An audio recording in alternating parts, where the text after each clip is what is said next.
د افغانستان نوین قدرمنو لیدونکو او اوریدونکو سلامونه او نیکې هیلې مې ومنئ. افغانستان نوین در سره لایک، سبسکرایب او له دوستانو سره مو شریک کړئ. درنو دوستانو، نن درته بیا هم یو واقعي قصه وایم چې د هغې عنوان دی بد. زهرا چې په یو کلي کې له خپل څلور وروڼو او مور پلار سره ډېر خوشحاله ژوند درلوده.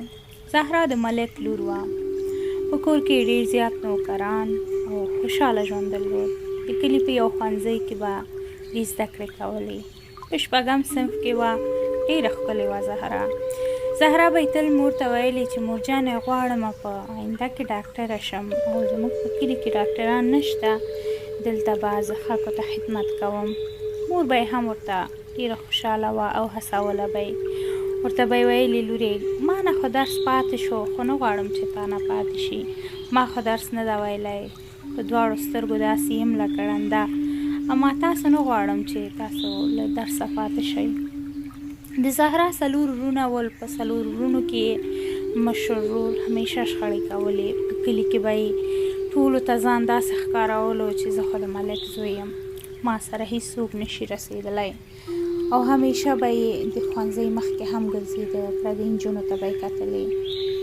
مور و پلار به ورته تل نصیحت کوه چې زویه ګوره، کومه ورځ به موږ ته یو غم جوړ کړي او غمیزه به دې جوړه کړي، داسې نه شي چې موږ په غم ککړ کړي. ارامه خپل کور کې اوسېږه، خپل ښوونځۍ ته دې ځه او راځه. دا کارونه مه کوه، دا د ملک زوی، د خان زوی، دا هېڅ معنا اوس نه لري، دا اوس هغه پخوانۍ زمانه نه ده. خو بیا هم به دې هلک د مور و پلار خبرو ته غوږ نه نیوه او همداسې پکې لاړه. بله ورځ یې د بر کلي د بل ملک زوی سره پچې شخړه شوه. هغه سره یې شخړه تر دې راورسېدله چې د ملک زوی یې په چاقو باندې ووهه. بالاخره د ملک زوی وفات سو. کله چې د ملک زوی وفات کېږي نو د دوی ژوند هم تغیر سو. په منډه منډه کور ته راغی او خپل پلار ته یې وویل چې پلار جانه ما نه یو څه وشول، زه اوس هېڅ هم نشم کولی. پلار یې ورته ویل څه دې وکړل؟ زه پوهېدلم چې ته به یې یوه ورځ ما ته غم راوړې، وایي د فلاني ملک زوی مې ووژه. همداسې یې وکتلې، ورته ویې ویل چې خدایه ته خیر راپېښ کړي، اوس دې داسې ځواب ورکړمه. همداسې ورځې تېرېدې، د هلک درېیمه ورځ تېره شوه. د کلي خلک ټول غونډ شول او ملک ته لاړل او ورته یې وویل ملک صاحب اوس نو دا تصمیم ستا دی، ته څه پرېکړه کوې؟ هغه هلک سره څه کوې؟ هغه هلک اوس هم په کوز کلي کې دی او ارامه ژوند کوي. تاسو موږ ته هدایت راکړئ، موږ به هماغسې کار وکړو. ملک ورته وویل زړه خو مې غواړي چې لاړ شم ټوټې ټوټې یې کړم، زما د زړه ټوټه یې ما نه جدا کړې، زما اولاد یې واخیسته، د ټولو خاورو بندیوان یې کړه. زه نه پوهېږم، فیصله مې تاسو ته پرېښې ده. د کلي ټول سپین ږیري سره جمع شول او غونډه یې وکړه. د غونډې په پای کې ټول په دې نتیجه ورسېدل چې د کوز کلي د ملک لور به د بر کلي د ملک زوی ته په نکاح کړي او په بدو کې به یې ورکړي. ښکلې او ښایسته زهرا لاړله، د هغه بدو رواجونو ښکار شوه چې ټول تل زموږ په هېواد کې ول او تل به وي. ډېر زیات دا خرابترین رواج دی زموږ په هېواد کې چې همیشه یې ښکلې پیغلې او مېرمنې قرباني کړي دي. دې نتیجې ته ټول ورسېدل او د کوز کلي ملک ته سپین ږیري راغله او ورته یې وویل وروره موږ ټول په دې نتیجې ورسېدلو چې ستا لور به د بر کلي ملک زوی ته په نکاح کړو، په بدو کې به ورته خپله لور ورکوې.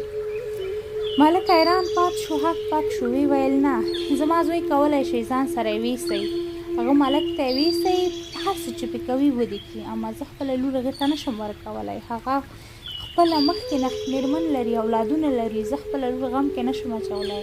تاسو ټول نه هیله کوم، تاسو ټول لورګانې لرئ، اولادونه لرئ، ولې داسې یو پرېکړه زما د لور په حق کې کوئ؟ زما لور تر څو پورې د اووم صنف شاګرده ده، هغه څنګه کولی شي چې یو غټ سړي سره واده وکړي، هغه هم په بدو کې؟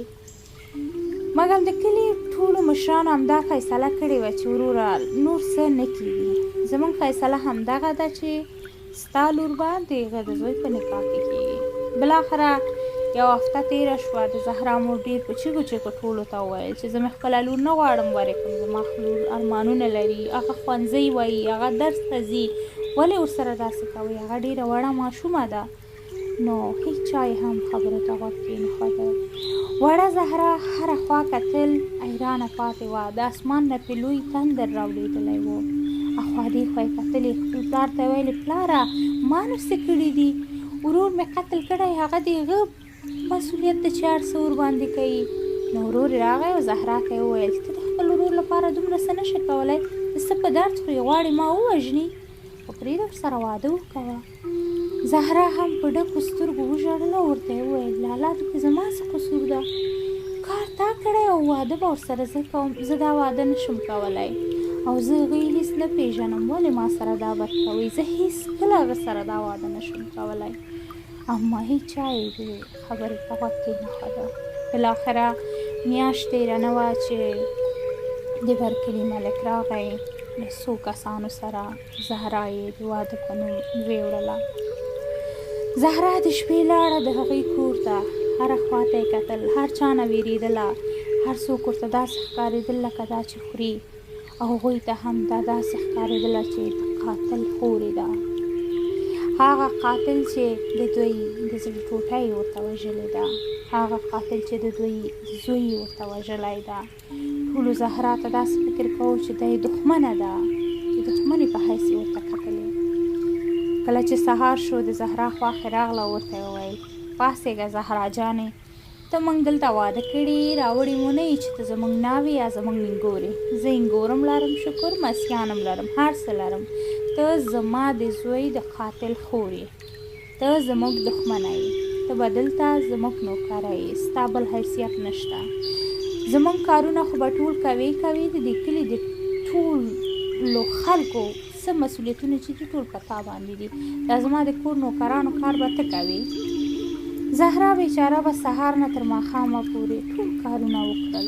د ملک په کور کې ډېرې غواګانې و، مالداري هم وه، هغه به یې ټول په زهرا کول. زهرا به ټوله ورځ ژړلې، سهار نه تر مازدیګره پورې به یې ژړلې.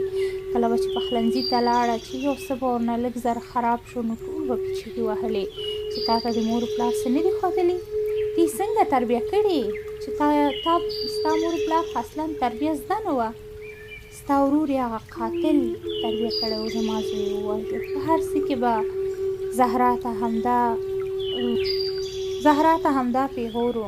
ټولو خلکو به زهرا ته کتلې او ټول به پرې ژړلې، ټول نوکرانو پرې ژړلې، ویل به چې دا وړه جلۍ وه، د دې نو څه قصور و، دا خو په د جهنم کې ژوند کوي، دا خو په دوزخ کې ژوند کوي، دا څنګه امکان لري، دا د افغانستان څنګه دودونه دي چې یو ګل غوندې ماشومه یې واخیستله د ورور د قاتل لپاره چې قتل یې کړی و، بل چاته یې په بدو کې ورکړله.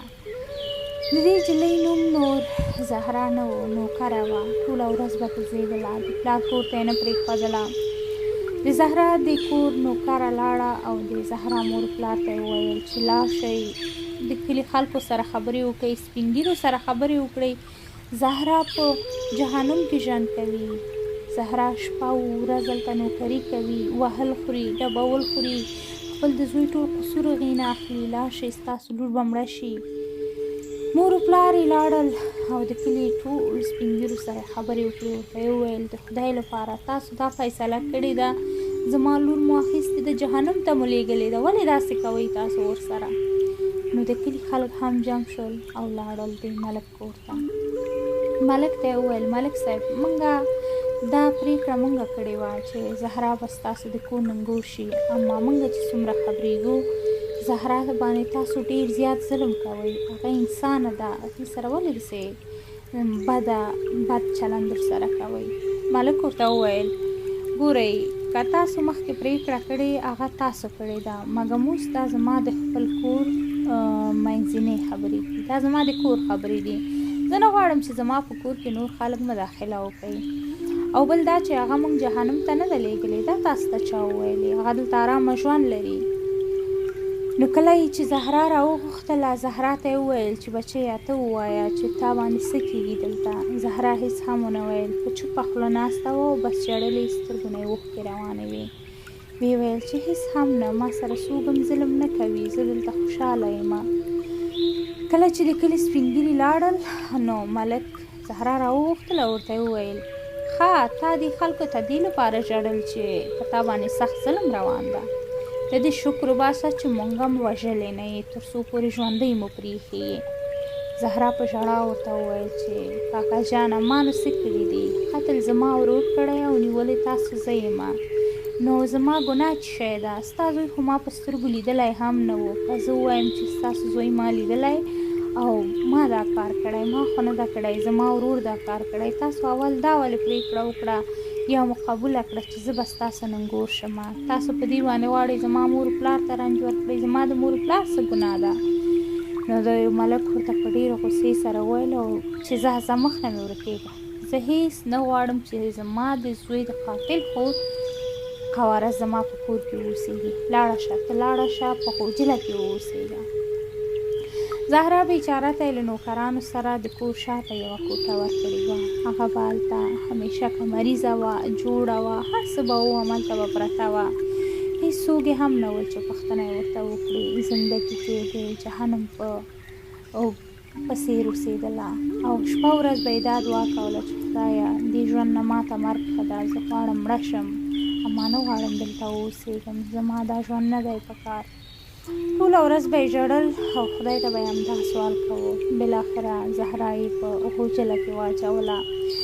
زهرا چغې وهلې او ژړلې، ویلې چې زه دلته نه غواړم اوسېږم، زه انسانه یم، ځکه چې هغې زده کړې کړې وې، خپل حق یې پېژنده، خوا دې خوا یې کتلې چې هېچا ورسره د انسان رویه نه کوله. ټول ورسره داسې رویه کوله چې په حیوان یې څوک داسې رویه نه کوي. بالاخره د زهرا ذهن خراب شو. زهرا اوس لیونۍ شوه. زهرا په غوجله کې پرته وه او له هر چا وېرېدله. چغې وهلې، ژړلې چې ما نه لرې کېږئ، ما سره خبرې مه کوئ، زه هېڅ چا باندې کار نه لرم. زهرا اوس لیونۍ وه. ویښتان یې همداسې خیرن پالیش کېدلي په غوجله کې پرته وه. بالاخره همداسې ورځې تېرېدلې او بله ورځ ملک لاړه د زهرا پلار ته یې احوال ورکړ. ورته یې وویل چې راشئ، لور مو لیونۍ شوې ده او ځان سره یې ویسئ. د زهرا پلار راغی او خپله لور یې ویوړله. هغه ګل غوندې لورې چې د ګل په شانتې یې روزلې وه، هغه اوس لیونۍ وه. هر چا نه وېرېدله، هېڅوک یې هم نه پېژندل. هر چا ته چې کتلې چغې وهلې، همدا یې ویلې چې ما نه لرې شئ، زما څه ګناه ده، ما څه کړي دي، ما دا کار نه ده کړی، ما قتل نه ده کړی، تاسو ولې ما سره داسې کوئ؟ ټولو ته یې په ژړا ژړا کې همداسې ویلې. د زهرا مور و پلار ورته شپه ورځ په ژړا پراته ول او کتل یې چې زما لور باندې څه وشول. زهرا په شبخانه کې بستري ده. اوس د زهرا رواني حالت ډېر زیات خراب ده. هېڅ چا سره نه غواړي خبرې وکړي. همیشه یې سترګې پټې وي او وایي چې ما له دې دنیا نه لرې ویسئ. زه هېڅ چا سره نه غږېږم، زه انسان نه نفرت لرم، انسان ما سره د حیوان په شکل قهر کړی. ډېره مننه دوستانو.